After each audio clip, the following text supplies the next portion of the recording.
Cheat Code. Support Strategist by Clouds. Man in the Clouds Not Coming Down on AO3. Chapter 64. Opportunity. Denki felt kind of helpless and wasn't quite sure what to do about it. He glanced over at Todoroki and quickly looked away before he could get caught. He hadn't meant to find out that his classmate was homeless and making enough money to eat by streaming with who Denki strongly suspected was that crusty villain from the USJ.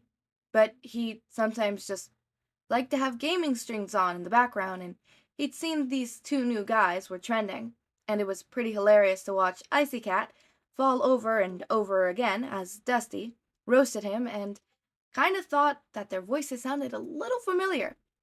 But he watched a bunch of streams, so while it was kind of weird, he didn't really obsess over it until he was trying to get some stupid glitter off his backpack and Icy Cat described exactly what had happened in class that day. Right down to Aizawa making the class exercise, and everything fell into place. Of course, after he realized that Todoroki was Icy Cat, that meant that Dusty was Shigaraki, and all those jokes about Dusty trying to kill Icy Cat weren't jokes at all. They were actually true, and why Todoroki voluntarily hanged out with an actual villain who actually really 100% tried to kill him. Was it just that he was homeless and had nowhere else to turn to? Why was he homeless in the first place? He'd mentioned something about his dad kicking him out and him being too stubborn to apologize and move back in, but wasn't his dad Endeavor? Why would Endeavor kick out his own son? Was it safe for him back at home, or was he safer, well, considering he was hanging out with Shigaraki, he probably wasn't safe anywhere. Denki knew that he should probably tell the police, but, like, snitching on his classmate, not to mention one of his favorite streamers, just felt kind of icky. Like, Shoto obviously didn't want to go back home, but if the police found out, then they'd probably send him right back, and that would kind of suck. But it wasn't like Shoto was telling Shigaraki anything, right? Beyond vague hints. They never really talked about their lives on stream. Otherwise, Denki would have figured it out a while ago. So it wasn't like the League was gathering info on them or anything, right? So he should do something, shouldn't he? He bit his lip as their friends finished packing up their stuff for lunch. Hey, guys, why don't we invite Todoroki to eat with us? Sarah's eyes widened. Are we sure we want to adopt the scary one? I mean, the one who's scarier than Todoroki is Bakugo, and we've already got him in a bag. What did you say, soy sauce face? Bakugo's hands popped threateningly, but Mina just patted him on the shoulder. Just because he doesn't emote much doesn't mean he's scary, she argued. I say we do it. Gotta catch 'em all. Bakugo looked like he was about to burst a blood vessel. We're not fucking Pokemon. Nah, but if you were, we'd both be fire types. Kirishima grinned. That means you'll be great friends. Hey, Todoroki, wanna go eat lunch with us? Todoroki looked a bit surprised, obviously, but after a long moment of staring at them blankly, he just shrugged. Okay. Sarah blinked in surprise. Whoa, that was easy. Bakugo quietly stammered while they waited in line for their food. But even though he was obviously not happy, he didn't explode, so Denki counted that as a win. As for Todoroki, the rest of the group wasn't really sure what to do with him. But Mina just rambling as usual as Kirishima encouraged her, so it was the normal until Todoroki actually joined on the conversation. Mina had been talking about punting Mineta into the sun, which was a pretty usual topic for her, when Todoroki completely deadpan said, I don't think that's wise. We don't know what the sun's getting digested. Almost immediately, everyone stopped walking. Todoroki just blinked and looked at them. What? Sorry, dude. Sarah grinned. We just didn't know you actually had a sense of humor. Kirishima nodded. Yeah, dude, totally manly. Denki wasn't quite sure what he was surprised. Obviously, he was familiar with Todoroki's weird sense of humor. It was like half the reason he was such a popular streamer. But for some reason, Dinky had just kind of assumed it was just for the stream. Like, Icy Cat was a character Todoroki played and not actually who he was. But, like, no. Todoroki was acting the exact same right now as he would during a stream. And it was kind of trippy. Eventually, they all got their food and sat down, and Seiya turned to Todoroki. So, dude, you've actually been using your fire and stuff in class. It kinda sucks, you know? We couldn't beat you before, but now it's just ridiculous. Todoroki slurped at his noodles. I'm trying to get the hang of my flames. I was trying to spite my father by not using my fire at all, but now I'm gonna spite him by stealing it back. Pretty simple, if you ask me. Whoa, Bakugo scoffed. You really hate your old man, don't you? Yes. Todoroki nodded simply. He's a bastard. Kirishima snorted so hard that the soba he was drinking shot out of his nose and everyone started laughing. Todoroki looked mildly concerned, but Kirishima just waved at him. Nah, man, I'm good. If you're looking to improve your fire, though, I'm sure you're super stoked about those packets Chico gave us. Todoroki frowned. A conversation would be more helpful. The packets can be annoyingly vague. Just ask Ochako to introduce you, May piped up. You know how she had that weird blink packet? Well, she's totally been improving anyway.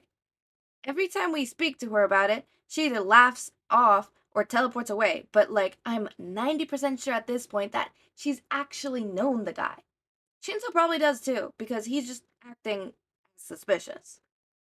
Todoroki hummed thoughtfully. That I might have to ask then. Denki frowned. Sure, he was 90% sure that Todoroki wasn't actually giving any information to the League, but that wasn't like 100%. And if he found out who cheat code was, he should really tell someone. Tenya stood watching Tensei as they waited for Artis. They had figured out that she actually taught part-time at UA, so it wasn't a big deal for her to come teach them, but Tenya felt an obligation to apologize for making her take time out of her day. He should probably also apologize to Cementos, who had taken the cement training room and turned it into a beginning state park.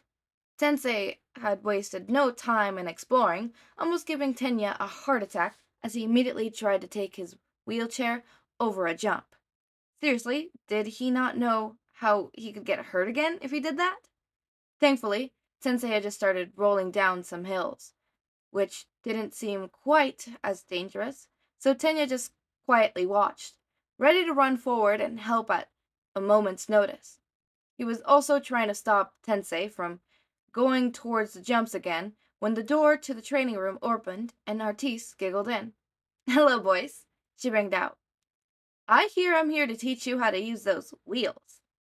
Hey, Artis, Tensei grinned and waved, trying to use one hand to wheel himself closer. Long time no see. Tensei, Tenya hissed. Don't be rude. I'm not being rude, Tensei defended. Just because I'm a little more casual than your preference doesn't mean I'm being rude. Tenya scowled. You can't just... Ahem. Artis interrupted them with a glare. Immediately, Tensei dropped into a low bow. My apologies for my brother's presumptuous, ma'am. We know you're taking time out of your already busy schedule for us, and we're eternally grateful. Now let's get one thing straight, Artis interrupted firmly. I like all of my classes to be a safe space, so that means we have to be comfortable with one another, and that means stop bowing and apologizing for things that don't need apologies. Got it? Tenya straightened immediately. In addition, Artis cut him off before he could argue. None of that ma'am stuff. You will not call me miss. You cannot call me professor. You will not ever call me Artis. When we are learning, I'm Hina, and nothing else, okay? Tenya opened and shut his mouth a few times, not able to think of anything to say until Tensei laughed and gave their teacher finger guns. Finger guns. You got it, Hinya. What? No! Tensei sputtered. You're our teacher. Referring to you by your first name is entirely inappropriate and I'm the teacher, so that means I'm in control here. Artis laughed. Aizawa warned me you were a bit stiff, but my goal here is to foster creativity, not manners. She wrinkled her nose in disgust. If you're too worried about the rules, you'll never break them. That's... Tenya felt like he was having an aneurysm. Isn't that the point? Of course not. Now let me finish. Artis had a twinkle in her eyes. If you never break the rules, then you can never create something new and wonderful. Now, wouldn't that just be tragic? Tenya bowed again. I apologize. I hadn't thought. Tensei cuffed him over the head. Kiddo, didn't she just tell you not to bow anymore? Oh, right. Tenya straightened. I am so sorry. Artis rolled her eyes. We'll get there eventually. That's what it means to just keep rolling along, right? She shifted her feet and spun in a circle, then proceeded to skate circles around them, navigating the hills, jumps, and ramps like they were nothing. She bent down, and Tenya saw her grab a piece of chalk from her bag on her hip. Soon enough, she was drawing long, flowing lines all around them.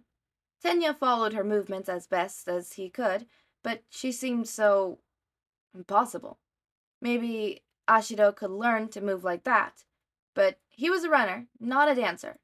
After a minute, Artis spun to a stop and wiped her forehead with the back of her hand, leaving a smear of multicolored chalk dust across her face. Then she gave them a wink and knelt down to touch the ground. All of a sudden, vines started growing from her drawings, completely blocking the walls and drawing them in with thick thorns and flowers. As you can see, Artis grinned. It pays to keep an open mind. My quirk is limited to the size and quality of my drawings. But have you ever tried to draw while running? It's a nightmare. Even if it's fighting on roller skates, it's a bit non-traditional.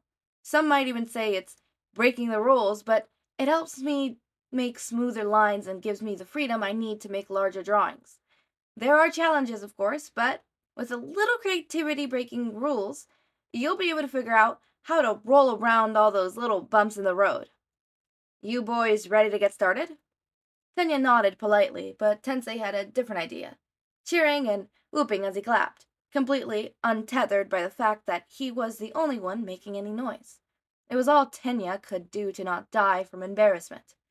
To his surprise, though, rather than being mortified, Artis smiled. No, that's the spirit! Now, let's get started, shall we? She clapped her hands, and the vines disappeared into a shower of chalk dust. Cementos has been kind enough to set this place into an amazing skate park, but you guys already know the basics, so let's get a little creative. She grabbed a piece of paper from her pocket and tapped it, making a tennis ball drop onto the floor. She caught it on the first bounce and threw it as hard as she could against the wall. Your job is to bring me that ball, but let's break the rules a little bit while we're at it. She smiled mischievously. You can't move in a straight line.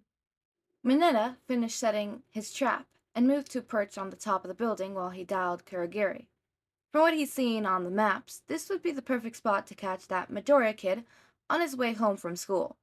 There were a few different routes that he could take, but they all converged at one point or another, so even if he switched his route, he would almost definitely have to pass by Mineta to get home. A quick call to Powerloader about his costume had been enough to confirm that both Midoriya and Hatsume had already left the school, so it was only a matter of time until he could spring his trap. Mineta still wasn't quite sure if Midoriya really was cheat code, since Hatsume could have easily accomplished any of the tricks that cheat code pulled at USJ, but the fact that Midoriya was Nezu's personal student swayed the suspicion to his favor. Mineta was obviously still skeptical, since the guy didn't even have a quirk to back him up. But if Nezu thought he was the real deal, then, well, Mineta could at least give him the benefit of the doubt and act as good bait if Hatsume was cheat code instead. Kurogiri picked up on the fourth ring, and Mineta didn't even bother saying hi. Been waiting for my call as soon as I napped my target.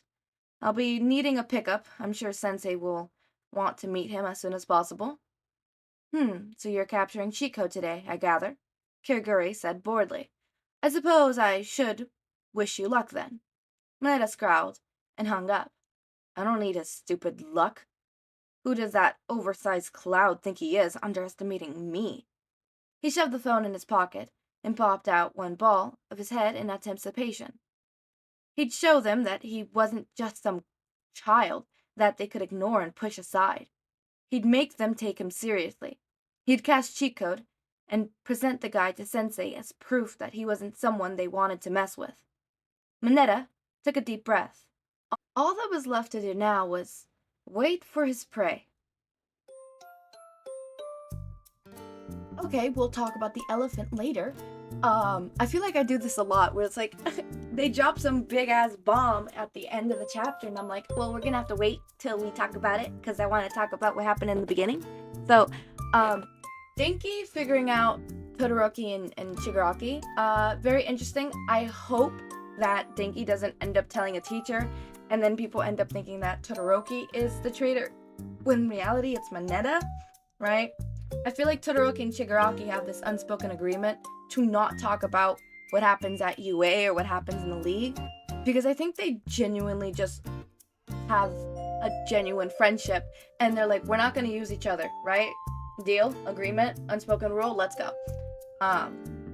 As for Mineta and the big elephant in the room, what the... What's even worse is that this video falls on a Tuesday. Therefore, you guys have to wait till Thursday. You have to wait a whole day. Oh my god. I have to wait a whole day.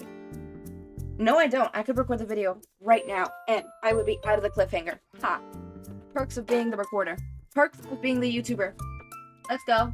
Let's go. I probably can't record it right now. I have to record other videos today, and then have to record tomorrow's videos, which would be Wednesday's videos. Which means I probably also have to wait at least a day. Great. Amazing. Wonderful. Well, as always, my raindrops, make sure to eat, sleep, drink water, take your meds. Have a wonderful day or night. Join our community Discord server. Link is in the description. Subscribe to see more of my content, and thank you so much for watching.